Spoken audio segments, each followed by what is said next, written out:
वीर समर्थ. आता 9:50 एक दोन अभंग तरी घेऊया आपण. अं, ठीक आहे, आपण सुरू करूया. हा जो अभंग आहे ना, तर अं, सतत नामस्मरण, सतत देवाचा विचार, आणि देवाचा विचार म्हणजे आत्मत्वाचा पण विचार, असा हा यात विचार आहे.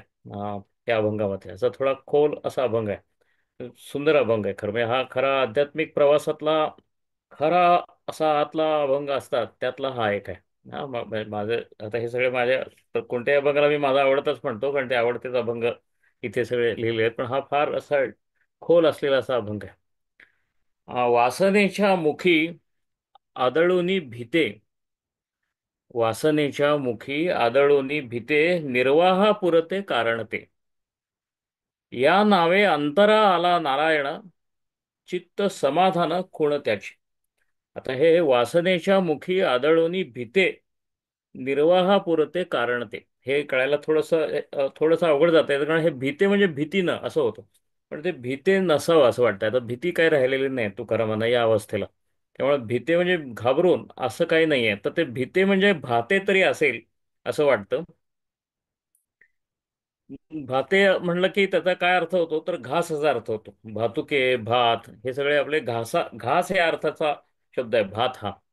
तर वासनेच्या मुखी आदळूनी भीते, निर्वाहापुरते कारण ते.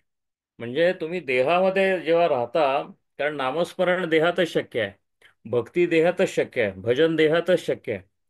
म्हणजे देह हा त्या कामी लावायचा आहे हे एका बाजूला स्पष्ट असताना, त्या देहात राहिल्यामुळेच वासनांचा पण उद्भव होतो. आता ही एक कॉन्ट्रडिक्शन आहे, विसंगती आहे. देहातच भक्ती शक्य आहे, पण त्या देहालाच वासनांचं पण शाप आहे. जसं नामाचं वरदान आहे तसं त्याला वासनांचा शाप आहे. तर त्याच्यामध्ये तोल कसा साधायचा असा प्रश्न असताना तुकारामांचं हे भाष्य आहे. वासनेच्या मुखी आदळूनी भीते, तर भीतेच्या वेळी ते भाते आहे. भाते म्हणजे तर वासना ही वासून बसलेली आहे. कारण हा इतका बेसिक विचार आहे अध्यात्मातला, वेदांतातला, हा हिंदू विचारातला, की त्या वासनेच्या पोटी जन्म झालेले आहेत. म्हणजे हा माझा अख्खा देह तिच्या पोटी जन्माला आलेला आहे. त्यामुळे हा अख्खा देह, हा अख्खा आयुष्य जरी तिच्या मी मुखात घातलं तरी काहीही होणार नाही आहे. तरी मला परत पुढचा जन्म परत त्या वासना पूर्तीसाठीच जाणार आहे. एवढा सखोल विचार आहे. तर त्या वासनेच्या मुखी आदळूनी भीते, आपण तिथं आपल्याला पूर्ण खाऊन टाकू नये म्हणून निर्वाहापुरतं फक्त तिला तिचं द्या तिच्या तोंडामध्ये. आणि देहाचा विचार हा फक्त त्यांना आपल्या आड येऊ नये अध्यात्माच्या, इथंपर्यंतच करायचं आहे, त्याच्या पुढे करायचं नाही असं सांगण्याची ही पद्धत आहे. हा हा विचार म्हणून सांगत नाही ते साधनेचा अनुभव म्हणून, साधनेतलं झालेलं शिक्षण म्हणून ते आपल्याला सांगतायत. हे लक्षात ठेवलं पाहिजे.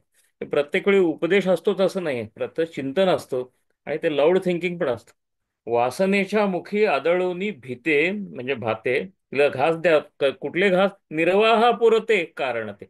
निर्वाह म्हणजे त्या वासनेचा निर्वाह होईल, ती खवळून तुम्हालाच खाऊन टाकणार नाही, इथंपर्यंतच करा. म्हणून अतीव त्याग, वैराग्य, रानात जाऊन बसणं, जटा वाढवणं, या सगळ्याचा निषेध भक्ती मार्गात केलेला आहे. भागवत धर्मामध्ये तो केलेला आहे. संत आहे तर भागवत धर्माची पुढची पुढची पायरी आहे, त्यांनी सुद्धा विरोध केलेला आहे. संन्यासाला विरोधच आहे वारकरी परंपरेमध्ये. प्रपंच करायलाच पाहिजे असं सांगितलेलं आहे, आणि ती कर्तव्य सगळी करत राहायला पाहिजे. कर्तव्यापुरतच फक्त वासनेच्या मुखी त्याचा त्याचा घास द्यायचा आहे. बाकी त्याच्यापेक्षा जास्त त्याचे लाड केलेत तर वासना अख्खी तुम्हाला खाऊन टाकेल, आणि परत गर्भवासी टाकेल. आणि कशासाठी टाकेल? परत वासना शमवण्यासाठीच टाकेल. असं तुमचं एक सायकल चालू होईल. त्याच्यातनं वाट कशी काढायची आहे असं एक अतिशय खोल चिंतन तुकाराम आपल्या बरोबर करतात.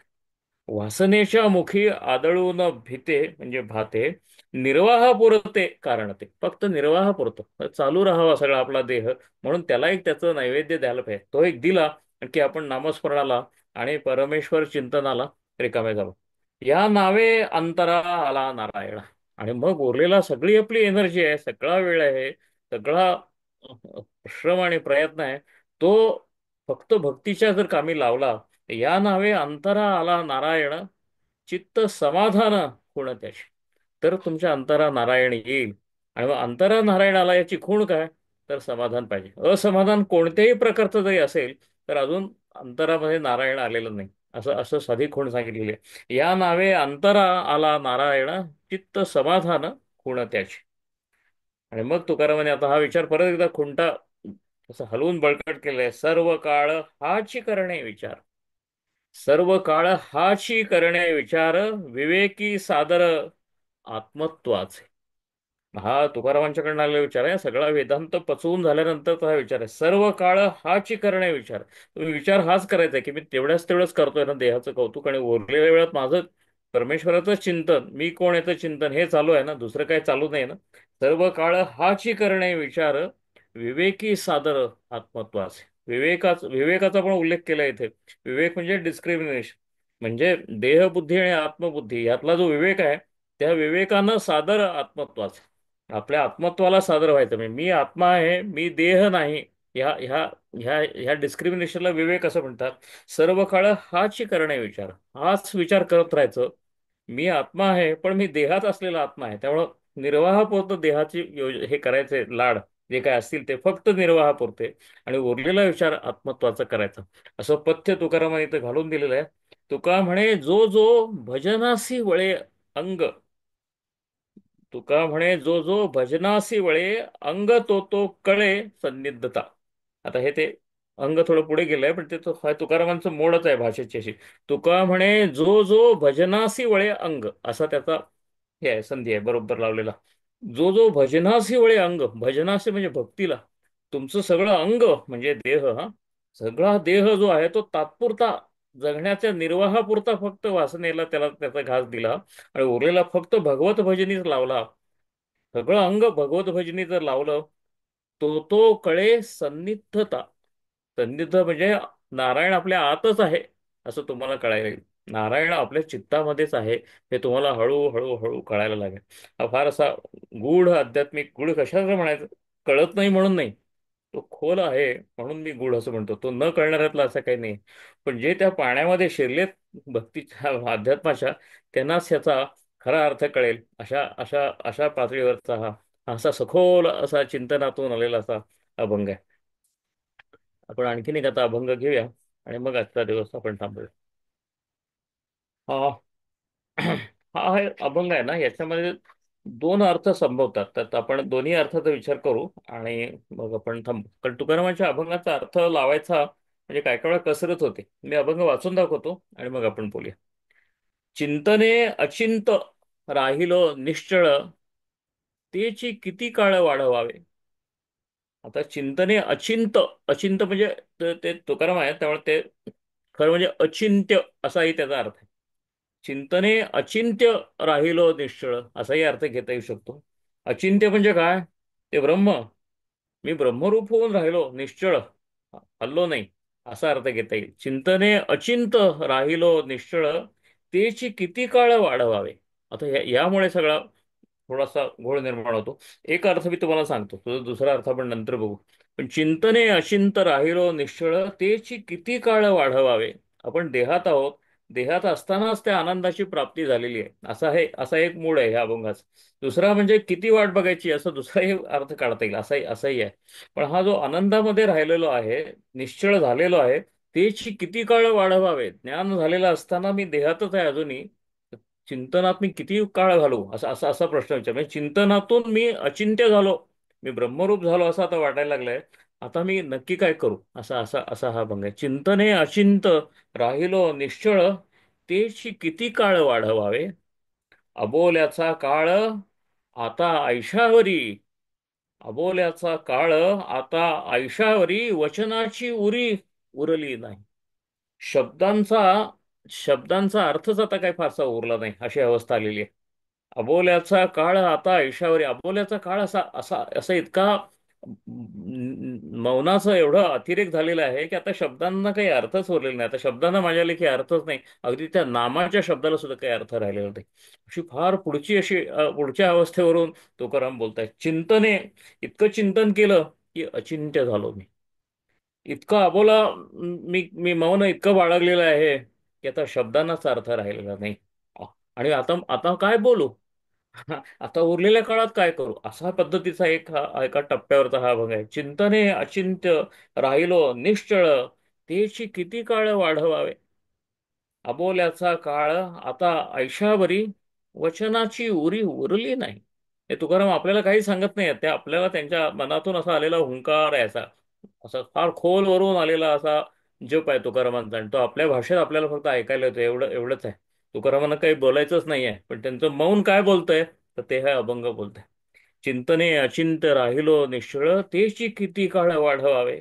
अबोल्याचा काळ आता आयशावरी, वचनाची उरी उरली नाही. काहीच नाही, मला शब्दांचं मातब्बरीच उरली नाही.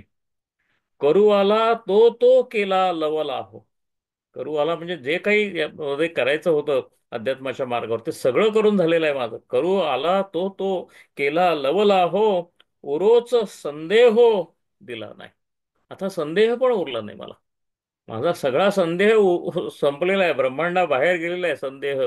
पण मी देहातच आहे अजूनही, मी अजून देहातच आहे. तुका म्हणे अशी एक सुंदर अवस्थेला तुकाराम आहेत, आणि आता नक्की मी करू काय, असं असं असं असं असं असं विचारतायत ते स्वतःलाच. तुका म्हणे मोह परतेची ना मागे. फार व्यवस्थित सांगतात तुकाराम, अवस्था किती निश्चितपणाने सांगितली. पहिल्यांदाच त्यांनी म्हणलंय, चिंतने अचिंत्य राहिलो निश्चळ. आता हे निश्चळ राहिले असताना तुका म्हणे मोह परतेची ना मागे. मोह सोडून दिला, फार मागं संसारावर विस्तू टाकला, सगळं केलं, बरे झाले देवा, सगळं सगळं झाला, आकांड तांडव सगळ्यामध्ये, काम क्रोध सगळ्यांच्या भांडा भांडी विठ्ठल अशी भांडण सगळं मागं टाकलेलं आहे. तुका म्हणे मोह परतेची ना मागे. काय अवस्था आहे बघा, ते म्हणतात ते मोह जे टाकून दिले ना, ते परत येत नाही येत. आता हे माझ्या लक्षात आलं, आता आता त्याची पण भीती मला उरलेली नाही. चिंतने अचिंत्य राहिलो निश्चळ. एक मिनिट माझं माझं हा, ओके. चिंतने अचिंत्य राहिलो निश्चळ, तेची किती काळ वाढवावे. अबोल्याचा काळ आता आयुष्यावरी, वचनाची उरी उरली नाही. गुरु आला तो केला लवला हो, उरोच संदेह दिला नाही. आता संशय उरला नाही. चिंतन एवढं झालं की त्या अचिंत्याच निश्चळपणा माझ्या मनामध्ये आला, माझ्या हृदयामध्ये आला. आता मी काय करू, आता हे चिंतन अजून करत राहू का, काय करू. अबोल्याचा काळ एवढं मौन धरलं मी की शब्दांचं महत्व नाहीसं झालं. सगळे प्रयत्न अध्यात्मातले माझ्याकडनं आता झालेच. संदेह काही उरलाच नाहीये, संदेहच उरला नाहीये. आता मी काय करू. तुका म्हणे मोह परतेची ना मागे. मोह सुद्धा परतून असा येत नाहीये. म्हणूनी त्यागे त्याग झाला, असं म्हणलेलं आहे. म्हणून त्यागे त्याग झालाला संदर्भ असा आहे की एकेकाळी तुकाराम अशा अवस्थेतनं गेलेले आहेत की धर्मांगीचा अधर्म झालेला आहे. भोगे घडे त्याग, आणि त्यागे अंगा येती भोग, असं तुकारामांचं एक फार मोठा अभंग आहे. आणि तो अभंग म्हणजे तुकारामांनी केवढा विचार अध्यात्मातला केलाय की मी विनाकारण वैराग्याच्या नावाखाली भोग जर त्यागले, तर त्या त्यागापोटी ते खोटा त्याग असल्यामुळे आणि वरवरचा असल्यामुळे ते परत शतपटीनं मागं येतात, हे माझ्या लक्षात आलेलं होतं. म्हणजे त्यागे घडे भोग आणि भोगे घडे त्याग. भोग घेत असताना, प्रपंचात असताना, सगळ्या विकारांमध्ये जात असताना जर पांडुरंगाचं स्मरण मनापासून असेल, त्याचं साक्षीत्व असेल, तर तो त्यागच होतो, असंही माझ्या लक्षात तेव्हा आलं होतं.